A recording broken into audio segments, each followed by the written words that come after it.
attracting wealth, the secrets of the millionaire's mind. When I refer to wealth, I mean much more than just money.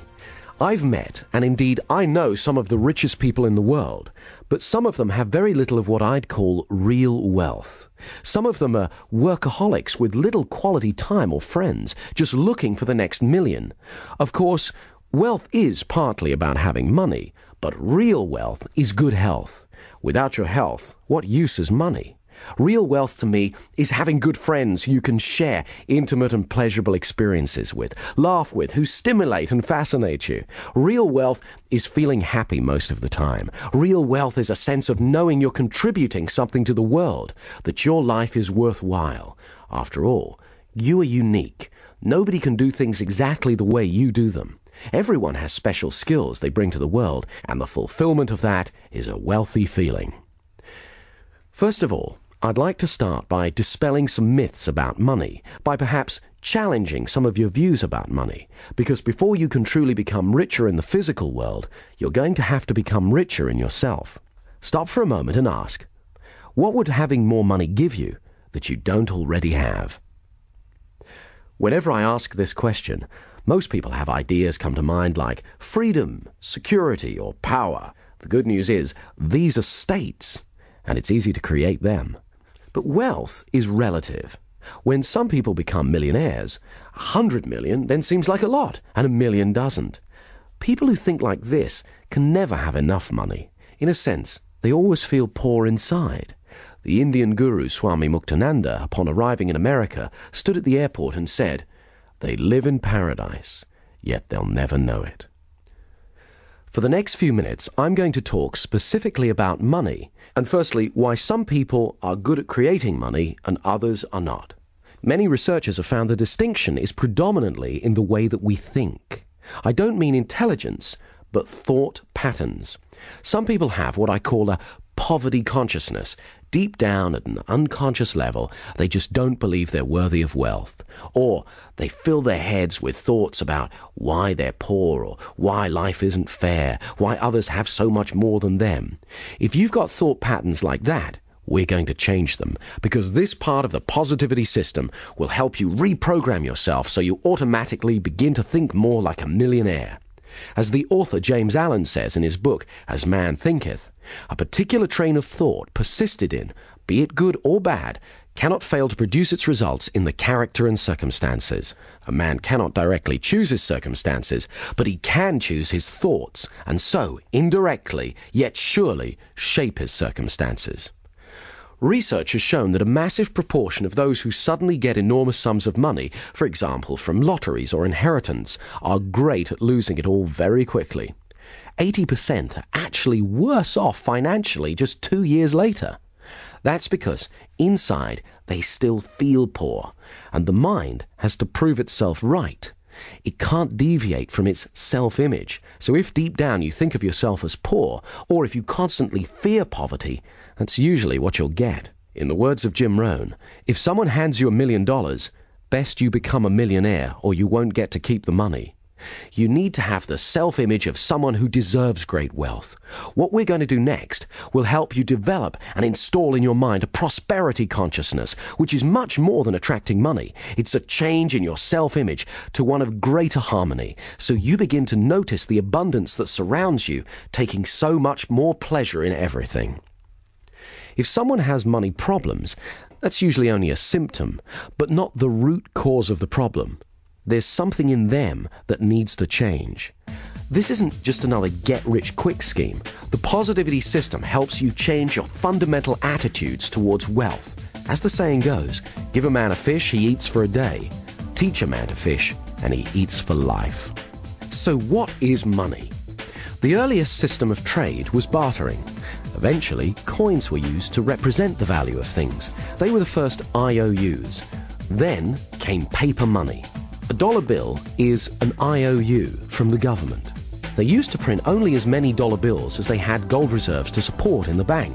However, in the 1940s, the governments of the world decided to abandon the gold standard system.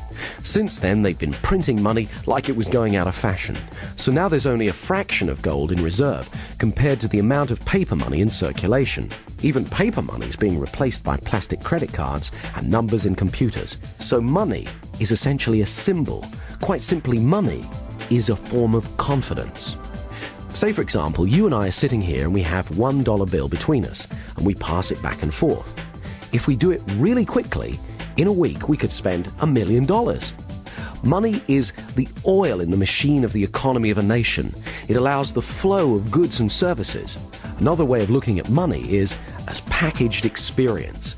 Your efforts and work is translated into money, then it's translated back into a vacation or an automobile or whatever.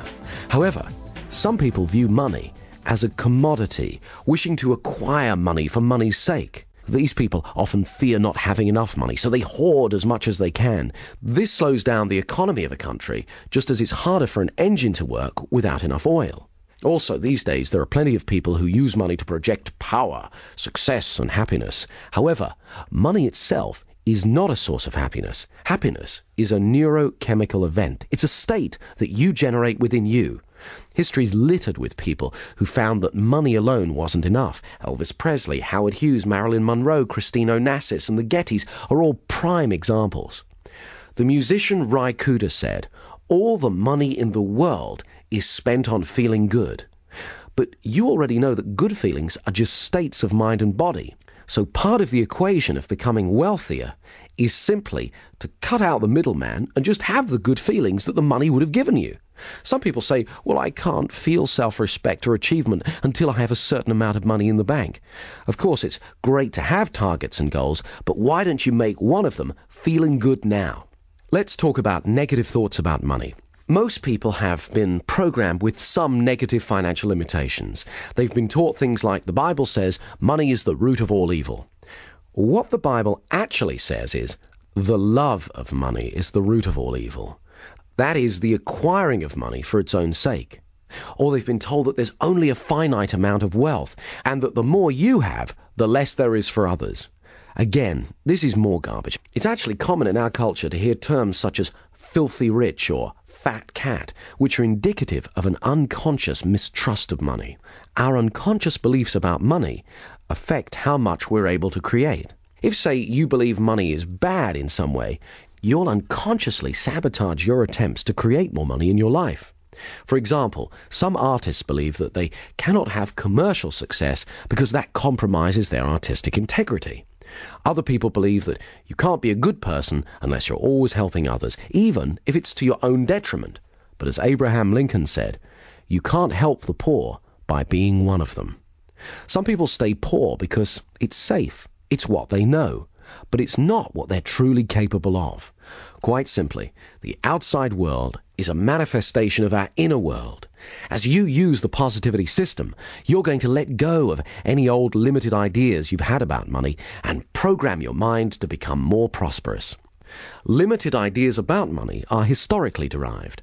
During the Middle Ages, the feudal system gave wealth to a privileged few, whilst the masses were tricked into believing that poverty was their salvation.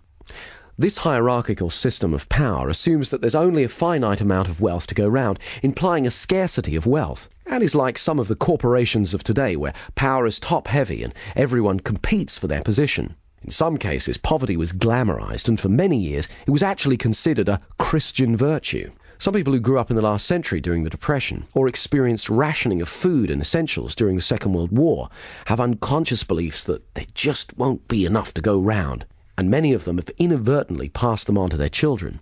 One of the extremely negative attitudes about money is holding resentment towards someone else's wealth. That comes from a place of very low self-esteem, and it keeps those people stuck.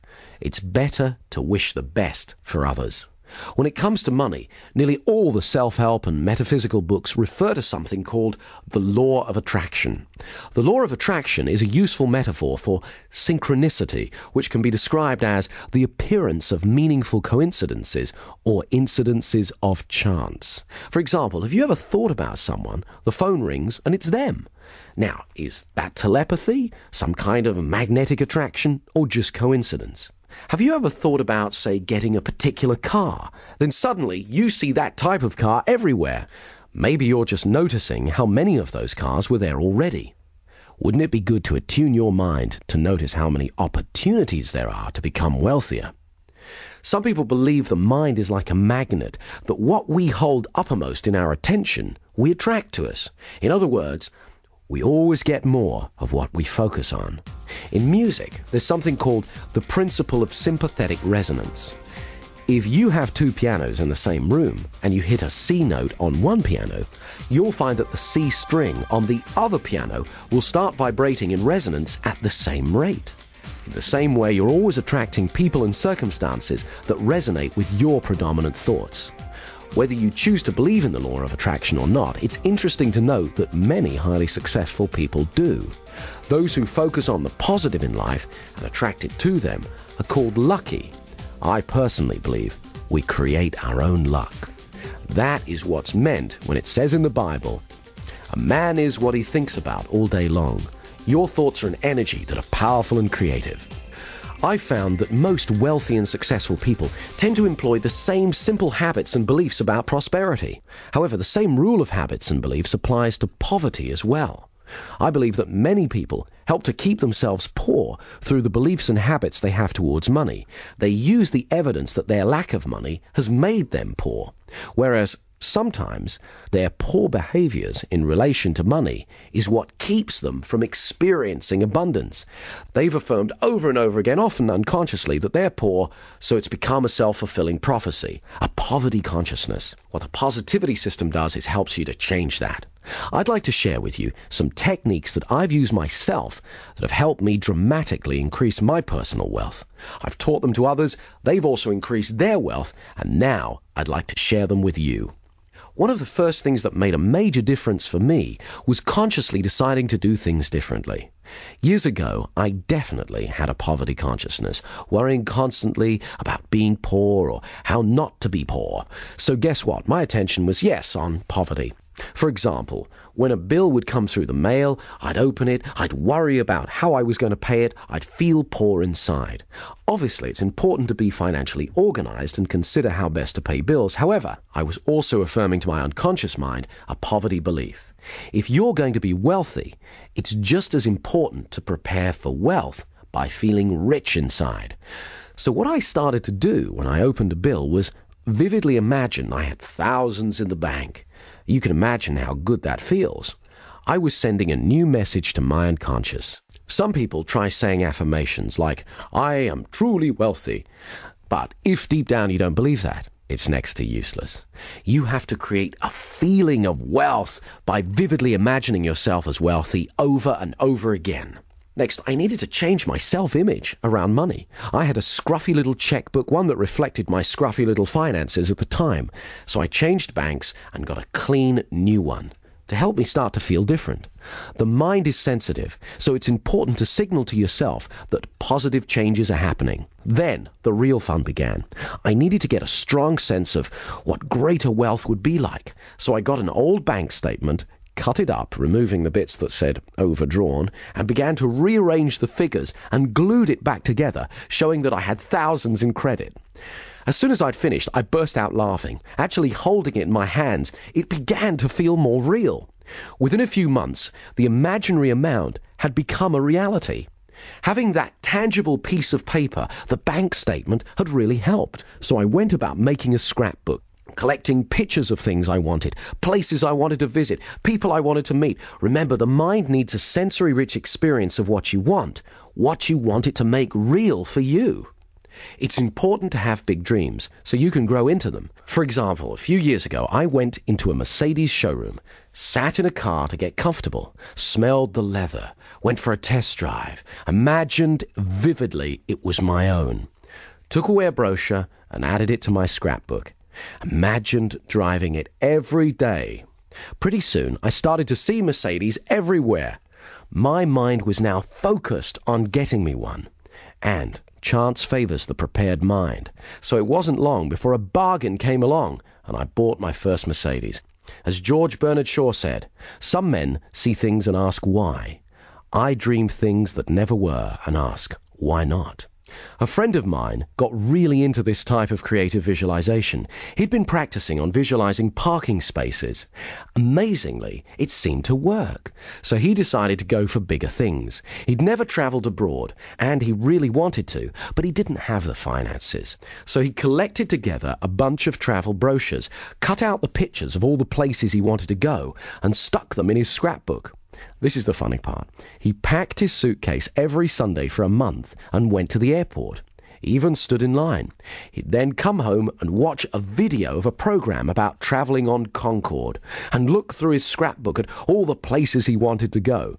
He really gave himself, his unconscious mind, that experience of travelling to and enjoying exotic locations. He focused on it for a month non-stop because he believed you always get more of what you focus on.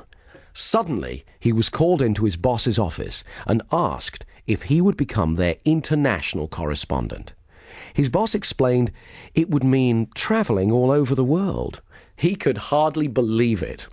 Most amazingly of all, when he arrived in a small village in Switzerland, he began to get a feeling of déjà vu. It was only when he got back to England and checked in his scrapbook that he found it was the exact same village that he'd been visualizing. Extraordinary as it may seem, I've witnessed many such occurrences similar to this since. I personally have become more skeptical about coincidences and am willing to consider that in some cases it's as though the mind may actually have the ability to attract events, things, or people to us. When I made a TV series about paranormal phenomena, we featured one experiment conducted by a French scientist. He created a robot that moved in a random pattern around the room. Then, he hatched a group of chicks. When a chick's born, the first thing it sees it believes to be its mother. This process is called imprinting. The chicks imprinted on the robot as their mother. Then, he put the chicks in a cage in one corner of the room and switched the robot on. Amazingly, it stopped moving randomly around the room and moved over to the area where the chicks were. There it stayed, moving back and forth. Strong evidence for the existence of what's known as psychokinesis, or in other words, mind over matter. It appeared that the chicks were somehow willing the robot that they believed to be their mother to stay with them. At Princeton University, hundreds of thousands of experiments have been conducted testing human ability to influence machines and physical matter. When I made my TV program about paranormal phenomena, I interviewed Dr. Michael Ibbison from Princeton University, who'd been conducting a number of experiments which strongly point to the existence of psychokinesis. Some people are better at it than others, but it's like anything. The more you practice it, the better at it you get. I began to wonder, could it really be possible to literally attract money? What is interesting is that many rich people believe that's how they do it. But how do you do it? It's very simple, but it does take regular practice. You're going to need to rehearse being wealthy, like a method actor would play a part, and do it over and over again. Totally get into that part. Okay, the first thing you need to do is get a scrapbook and start collecting pictures of things that you want, people you'd like to meet, places you'd like to go, things that you really want, anything that you want to bring into your life. Incidentally, it can just be a symbol you desire. Then, go about creating sensory-rich experiences of your goals. If it's a particular car, go about getting a test ride. Then it'll be easier to vividly imagine driving one over and over again. If it's a beautiful house, imagine walking around it until you know every inch of it. The feeling of the carpet, the smell, the texture of the furniture, and so on. Also, be open to feedback from your unconscious mind. When I first imagined owning a Bentley, I was visualizing driving it down the road. But other cars kept bashing into me. No matter how hard I kept trying to get out of the way. I took this to be a warning that, although I could get a Bentley, the cost at the time might be some jealousy. In other words, there was a cost greater than money than I'd foreseen.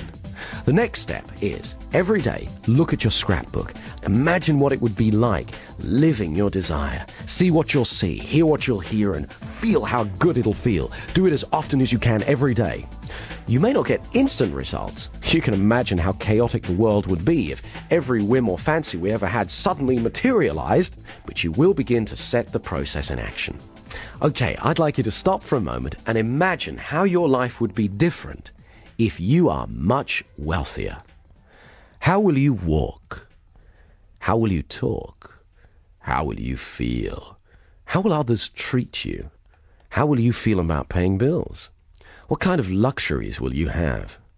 What will you buy? How will it feel better to be earning more money? Think about this every day until you become very comfortable and used to it. Right, next, here are the 20 best ideas that I can give you on how to start increasing your wealth today.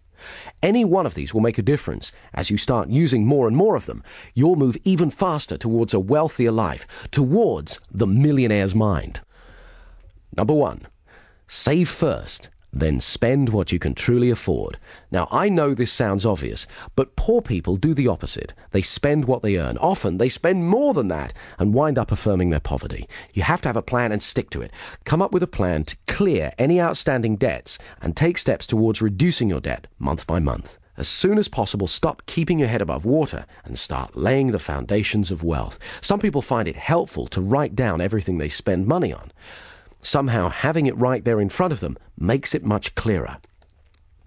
2, study wealthy people. Find out what it is that they're doing and you aren't.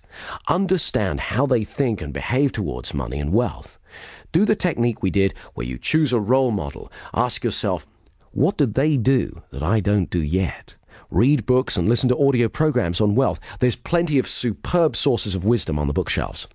3, ask for help.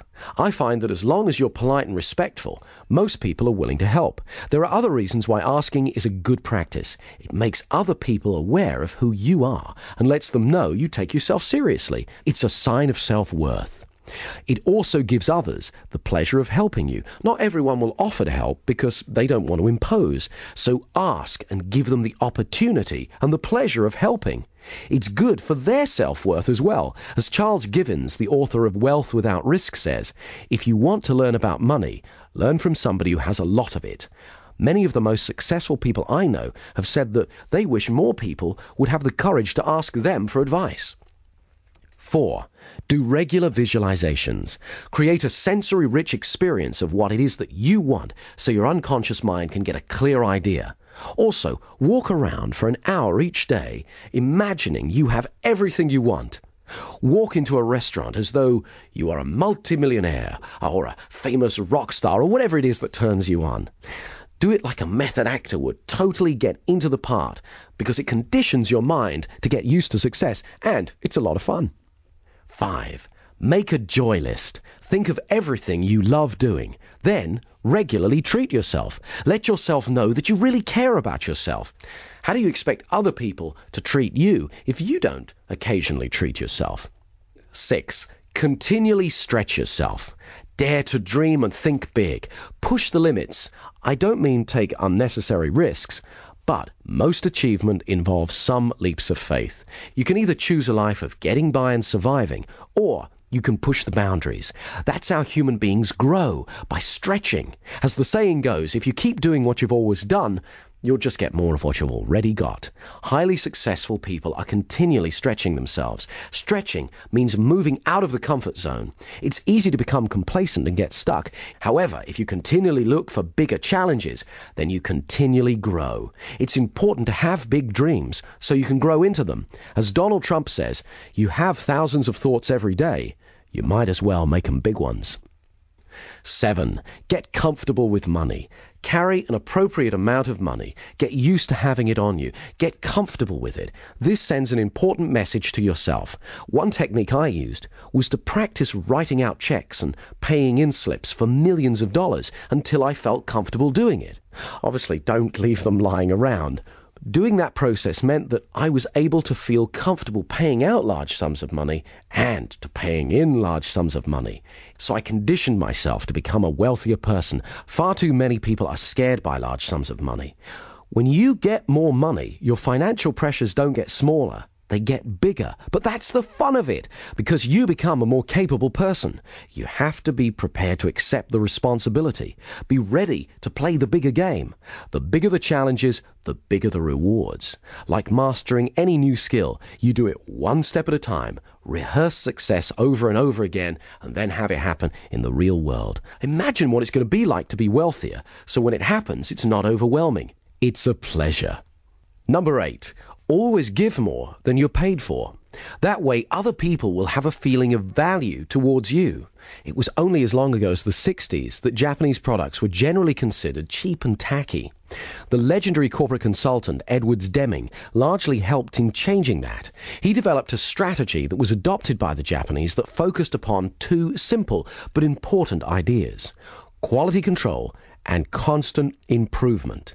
Nowadays, Japan is a nation of industrial might. By changing their beliefs about what was important, they became wealthy and powerful. It's easy. Just ask yourself, how can I do it better next time? Constantly look for ways to improve. Number 9, an attitude of gratitude. Now, I know it sounds like a cliche, but it really works. An attitude of gratitude is the exact opposite of a poverty consciousness. When you start to regularly think of all the good things you have, of how fortunate you are, that sends a strong message of abundance to your unconscious mind and creates a flow of prosperity. One of the single most important things you can do is make a practice every night before you go to sleep of thinking through all the good things in your life, your health, your friends, your opportunities, where you live in the world, and so on, and say thank you to God, to life, the universe, whatever it is that you feel most comfortable doing. A friend of mine has a great saying along these lines: today's gratitude buys you tomorrow's happiness. Of course, this also applies to people. Others love genuine gratitude, and it encourages them to help you again and again in the future. Number 10, stop seeing poverty as a problem and treat it as a challenge. Most wealthy people have to overcome it at some time in their lives. You don't have to make millions overnight. Just start making a bit more and more each day. Number 11, watch out for those old patterns of affirming poverty. For example, don't steal paper clips from the office. Anyone who's truly wealthy wouldn't need to. Feel good about paying bills. They're from people who believe that you can pay. They're more symbols or affirmations of wealth. Number 12, stop wasting time on unimportant things. Figure out what's most important to you and prioritize your life accordingly. I used to get caught with this one. Let's say your time's worth $100 an hour. Spending 2 hours calling round trying to get a lower price on something of $50 is bad money and time management. Number 13, write down good ideas as soon as they come to you. Very few people actually bother to do this. Keep a pen and paper handy or a pocket tape recorder. That way you won't be discarding your genius. Sometimes one idea could make you $1 million. For example, if you ever had an idea for a product or service, a few months later, you see it being marketed by someone else. What's the difference between you and them? They took action. They made a note of their idea, and then they went out and did something about it. 14. Regularly practice the positivity techniques. For most people, opportunities to become wealthier present themselves every day without being leapt upon or even noticed. By practicing the techniques again and again, you're conditioning yourself to focus on wealth. Financial success is simply a matter of holding certain beliefs and religiously practicing certain actions consistently. Very few multimillionaires get to be rich by accident. They do it by certain ways of thinking and behaving in the world. Now it's your turn. 15. Make sure you pay yourself. Now, this may sound obvious, but you'd be surprised how many people pay everyone else and don't get around to paying themselves. They fear there won't be enough to go round, and by leaving themselves to last, there isn't. In fact, you could even go one step further and pay yourself first. Every month, write yourself a check. That way you'll unconsciously adjust your spending and make different choices so that there's some money left for you. 16. Know your weaknesses. Everybody knows what they're good at, but not everyone's good at admitting their limitations. A friend of mine's father suffered from this. He was a highly creative man, but not a skilled businessman. He made a lot of money from his creative work and lost nearly all of it through bad business deals. He loved the business he was in, but overstretched himself, thinking he could do everything. As my friend said on the matter a few years later, just because you like food doesn't mean you should be running a restaurant. There's some things I'm not good at, so I can either spend time and effort mastering them or hire someone else to do them. Number 17. Get in touch with your passion every day. I remember years ago when I first got interested in hypnosis, one of the old stage performers I was learning from was a salesman. He couldn't go for long without selling something to someone. We'd be out and he'd strike up a conversation with a person on another table. He'd find out their needs and offer to sell them what it was that they wanted. Often he didn't even have it. He'd then have to go and acquire it himself. He loved the thrill of persuading someone else. One day he knocked on my door and asked me to drive him home. I inquired where his Rolls Royce was. He explained that earlier he'd been in the bank, he got carried away and sold it to someone. When I asked him what he thought his secret was, he said, excitement and passion are contagious. When you get truly passionate about what you want to do, others will find themselves drawn to you. If you want to know more about this kind of thinking, I recommend you read Do What You Love, The Money Will Follow by Marsha Sunita. 18. Take the fear out of making money. This is a concept running throughout Dr. Richard Carlson's book, Don't Worry, Make Money. He's got some very empowering ideas. For example, stock away a large pile of money, if you can, a year of living expenses. It may involve some self-discipline, but it'll give you a massive psychological safety net. He tells a story of two men who were both offered the same job with a startup computer company in the 70s. The offer was for very low pay, but with a large piece of stock. The man who was living paycheck to paycheck thought it was too risky and passed. The one who'd put away some savings took the offer, and needless to say, within a few years he'd amassed a huge fortune. The moral of the story is that in most cases, creating abundance usually involves some risk. As the saying goes, risk is the currency of the gods. Richard Carlson also uses another example of how taking the fear out of money helps when he says, be prepared to walk away from a negotiation. You can usually go back. When you're not attached to an outcome, you're more powerful. Other people unconsciously pick this up from you. He uses an example where, say you find a house you love, the asking price is $100,000. You know it's not worth any more than $90,000. If you're willing to walk away and not to worry about it, more often than not, the seller will come back to you, because most other people are worriers. He won't want to turn down a certain thing, your offer, for an uncertain thing. He'll probably make you a counter-offer, but when he senses you're not a worrier and happy to walk away, it'll be far lower than if he sensed you had fear. Number 19. Charge what you're truly worth. There's an old story about the king's steamship. When it broke down, every engineer in the land was summoned to try and fix it, but all of them failed. Then, one little old man said that he could do it, but he wanted $300. The king agreed, and the little man took out a tiny screwdriver, turned one screw, and the steam engine began working perfectly. $300, please, said the little old man. The king, looking rather dismayed, exclaimed, $300 for turning one screw? No, replied the little man. $1 for turning the screw, $299 for knowing which screw to turn. Some people are frightened to charge what they're really worth because they fear they won't be in demand. But this strategy can keep you falsely overworked rather than giving you more money for doing less and having more time to concentrate on other ways to create abundance. Remember to reevaluate from time to time your real worth. And finally, number 20, keep going. Every successful person at some stage has to go through the frustration barrier. Colonel Sanders, who started Kentucky Fried Chicken, is a famous example. When he reached retirement age, he looked at his Social Security check and thought, I need to make some more money. So he sat down and thought through what his resources were, and he remembered that everyone loved his chicken recipe. So he went to a local restaurant and explained that he had a great recipe. He didn't want to sell it to them. All he wanted was a royalty each time they used it. Of course, they weren't interested. So he went to another one, and another one, and another one, and another one. 1,009 rejections later, he got his first acceptance. I've seen far too many people fail just because they didn't hang in there. Very few people get successful without effort and persistence. Finally, I want you to remember that true wealth is not measured by money alone. Start today.